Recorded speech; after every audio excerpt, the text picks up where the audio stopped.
보십시오. 아버지께서 얼마나 큰 사랑을 우리에게 베풀어 주셨습니까? 우리가 하나님의 자녀라 불리게 됐으니 우리는 정말 하나님의 자녀입니다. 세상이 우리를 알지 못하는 것은 세상이 하나님을 알지 못하기 때문입니다. 사랑하는 여러분, 이제 우리는 하나님의 자녀들입니다. 우리가 어떻게 될지는 아직 모르지만 그리스도께서 나타나시면 우리도 그분과 같이 될 것임을 우리는 압니다. 우리가 그분을 있는 모습 그대로 볼 것이기 때문입니다. 누구든지 그분을 향해 이 소망을 가진 사람은 그분께서 정결하신 것처럼 자신을 정결하게 합니다. 누구든지 죄를 짓는 사람은 불법을 행하는 것입니다. 죄는 곧 불법입니다. 여러분이 알다시피 그분은 죄를 없애시려고 나타나셨습니다. 그러나 그분은 죄가 없습니다. 누구든지 그리스도 안에 거하는 사람은 죄를 짓지 않습니다. 죄를 짓는 사람은 누구나 그분을 본 적도 그분을 안 적도 없는 사람입니다. 자녀들이여, 여러분은 어느 누구에게도 속지 마십시오. 누구든지 의를 행하는 사람은 그분께서 의로우신 것처럼 의롭습니다. 죄를 짓는 사람은 누구나 마귀에게 속해 있습니다. 마귀는 처음부터 죄짓기를 일삼아 왔기 때문입니다. 하나님의 아들이 나타나신 것은 마귀의 일을 멸하시기 위한 것입니다.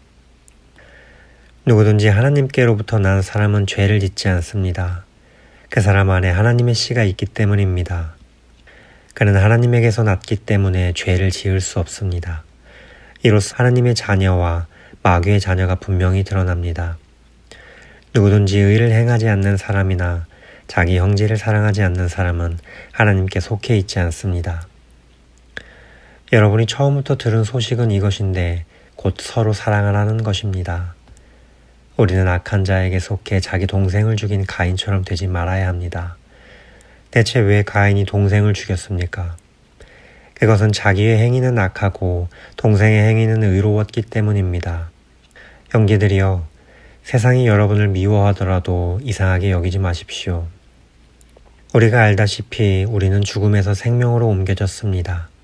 이것을 아는 것은 우리가 형제를 사랑하기 때문입니다.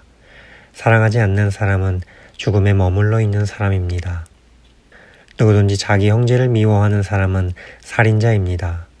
여러분이 알다시피 살인자는 누구든지 그 안에 영생을 소유하지 못한 사람입니다.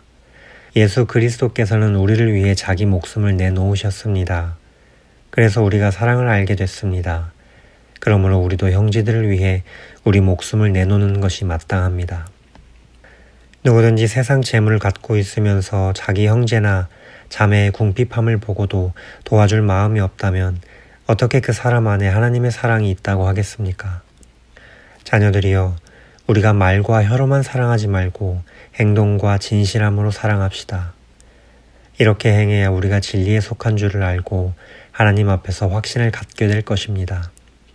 혹시 우리 마음에 가책을 받는 일이 있다 할지라도 우리가 확신을 가져야 하는 것은 하나님은 우리의 마음보다 크시고 모든 것을 아시기 때문입니다.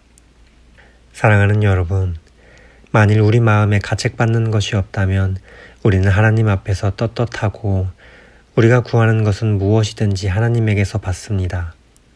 우리가 하나님의 계명을 지키고 하나님 앞에서 기뻐하시는 일을 행하기 때문입니다. 하나님의 계명은 이것이니 곧 하나님의 아들 예수 그리스도의 이름을 믿고 하나님께서 우리에게 계명을 주신 대로 서로 사랑하라는 것입니다.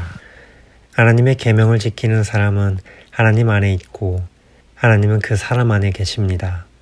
하나님께서 우리에게 주신 성령을 통해 하나님이 우리 안에 계시는 것을 압니다.